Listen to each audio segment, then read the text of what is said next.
In the parking garage of a big company, a man parks a 15-year-old sedan. The paint has gone dull, and there's a scratch on the rear bumper he never bothered to fix. Around him sit gleaming SUVs and new leased sedans driven by people from his own floor. Two colleagues glance over and lower their voices. They've already decided he's drowning in debt and living paycheck to paycheck. What they don't know is that his net worth is over $3 million. His money isn't in a watch or a jacket. It's in accounts that pay him every single day. The house is paid off. His kids' education is already funded. If he walked out tomorrow, he could travel for a year and nothing would break. He chose that old sedan on purpose. Everything you're looking at is a decision, not a limitation. And it's the same decision quiet millionaires have been making for decades. So here's the question this whole video is built on. When did looking ordinary, even looking broke, become the smartest financial move available to you? And why do the people who actually have money work so hard to hide it? Social media has quietly rewired what wealth is supposed to look like. It taught you that wealth is visible, that it shines and drives and posts. The truth runs in the opposite direction, and it costs people a fortune to learn it late. On one side are the people who look like they have money. On the other are the people who have it. They're almost never the same people. I'm David. Here we take apart how money, property, and wealth actually work in plain language. No hype, no fake promises, and nothing you can't use on Monday morning. I'm not going to tell you to live like a monk or to feel bad about wanting nice things. If you have the cash and it makes you happy, enjoy it. But if you're paying for the appearance of wealth, you should know the real price. In the next few minutes, I'll show you what looking rich actually costs you. And near the end, there's one story that changed how I think about all of this. Let's start with something uncomfortable. Most of what you buy isn't chosen for what it does. It's chosen for what it says about you to people who aren't paying attention anyway. Think it through for a second.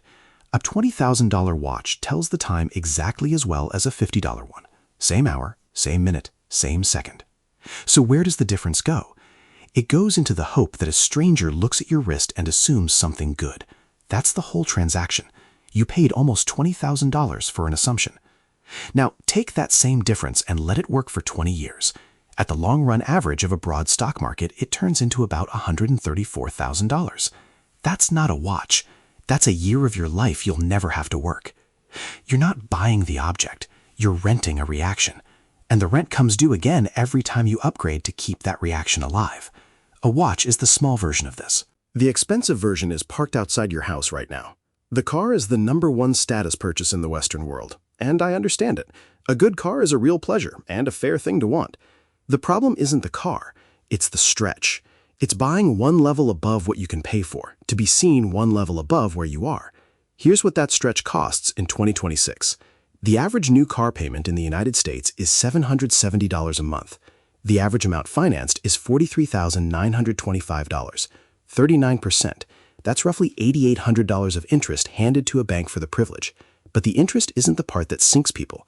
8% of its value in the first 5 years, almost half, while you're still making payments on the original price, which leads to the number almost nobody talks about. Nearly 30% of people trading in a car owe more on it than the car is worth. The average hole is a record $7,214. And that hole doesn't disappear. It gets rolled into the next loan. You start the next car already behind, and the cycle tightens. Now let's do the honest math instead. Say the gap between the car that impresses and the car that just works is $500 a month. Invested for 20 years, that gap turns into about $380,000. Leave it alone for 30 years and it passes $1.1 million. You don't buy a car. You rent a status, and that lease never ends. Nobody at the dealership is ever going to show you that number. They show you the monthly payment because the monthly payment is built to feel small. That's the trick. Enormous decisions sold in tiny pieces.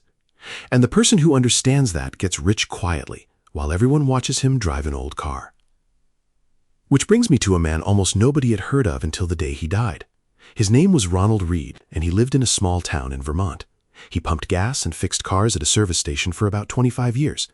Then he swept floors as a part-time janitor at a department store for another 17. He drove a second-hand compact car. He wore flannel shirts and a jacket he kept closed with a safety pin.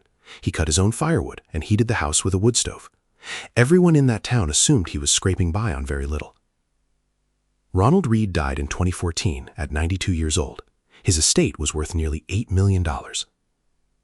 He left $4,800,000 to the local hospital and $1,200,000 to the town library. Nobody knew. Not his neighbors, not the people he worked beside for decades. He didn't do anything clever. He bought more than 95 boring companies that paid dividends, and then he did the hard part. He didn't sell. He didn't upgrade his life every time his income went up. He gave compound interest the only two things it needs: time and silence. Quick pause because this next part matters. Financial sense doesn't come from one video, however good that video is. It comes from feeding your brain the same ideas until they run on their own. Subscribe today, and in 10 years, you'll thank yourself for a decision that cost you nothing. Now, let's keep going, because the most important part is still ahead. If you think losing money is the worst part of looking rich, stay with me, because visible wealth does something else. It puts a mark on you. Not in a dramatic way, in a boring, everyday, very expensive way. Every photo of a new car, a business class seat, a hotel balcony is a signal. And there are people whose entire job is reading those signals. Scammers don't guess who to target. They pick the profiles that advertise money. They copy your photos, clone your account, and message the people who love you. A voice that sounds like yours, an emergency that isn't real, and a transfer that is. Your mother doesn't get scammed because she's careless. She gets scammed because you looked wealthy. And that's only the digital side of it. The people around you read the same signals, and they quietly adjust. Old friends start asking, new friends start appearing. You spend real energy sorting out who is here for you and who is here for it. The man with the 15-year-old sedan never has to do any of that sorting. Nobody runs an angle on a person they assume has nothing. What nobody can see, nobody comes looking for. Being unremarkable is the cheapest security system ever invented. Now, let's talk about the tax nobody ever writes down. I want to be careful here, because this one is about people you love. Family isn't the problem. Family is usually the whole reason you're building anything. But the day your family decides you made it, something changes. You quietly become the bank, the one with no interest and no due date. You become the one who covers the dinner, the trip, the party, and the emergency. And it never arrives as a request. It arrives as an expectation. Say no once, and you're not careful with money. You're the one who changed. Picture a woman who got a promotion and made the mistake of celebrating it out loud. Within a year, her raise was completely spoken for, and none of it by her. Nothing about her life improved. The only thing that went up was what people expected. The version of her who stayed quiet would have kept the choice. Because none of this is about giving less to your family. The quiet ones often give more, and they almost never get credit for it. They help with the real emergencies, the ones that actually matter. What they don't do is fund a performance. Give because you decided to, never because you were seen. Keep the number private, and your generosity stays yours. There's a second tax, and this one you pay to complete strangers. Park a spotless luxury car outside a neighborhood repair shop and watch what happens. The quote goes up. Not because they're bad people, because your car told them you have money and no time to argue. Call a contractor to fix a roof in an expensive neighborhood, and the same thing happens. A seller reads your shoes, your watch, and your car before naming a price. Everybody does this. You do it too without noticing. So looking wealthy is a tax you agree to on every single transaction. Look like anyone else, and you pay the real price every time for the rest of your life. One of the richest men alive has been saying this out loud for decades. In 1958, Warren Buffett bought a house in Omaha for $31,500. He still lives in it today. Not as a stunt, and not because he couldn't afford something bigger. He has called that house his third best investment ever, mostly for the memories in it. And he's admitted he'd have made far more money renting and buying stocks instead. A man worth more than most countries telling you the math out loud. Looking rich is a tax you volunteer to pay, and the refund lands in your account every month you refuse to pay it. Here's where quiet wealth turns into something you can actually feel. You show up to work in a car nobody notices, with lunch you made at home. Your boss reads that as need. He assumes you can't afford to walk away. What he can't see is the number sitting in your account, enough to live for years without a single paycheck. That cushion changes every single conversation you have about money at work. When the cuts come, the first people to accept them are the ones with the nicest cars outside. They've become voluntary hostages of a life they can't actually afford. And this is not rare at all. About 36% of people earning over $200,000 a year live paycheck to paycheck. High income with no freedom is the most common trap in this video. You negotiate differently when you don't need the check to survive the month. You can say no, you can wait, you can walk away. The power of the person who doesn't need the deal is the highest power there is, and nobody around you ever needs to know you have it. The culture is already moving in this direction, by the way. The people with real money quietly dropped the giant logos years ago. They buy plain, excellent things that only other owners recognize. To everyone else, it looks like a gray sweater, and that's exactly the point. The new rich want to be seen. The actually rich want to be left alone. One collects attention, the other collects freedom. And this decision reaches a lot further than you.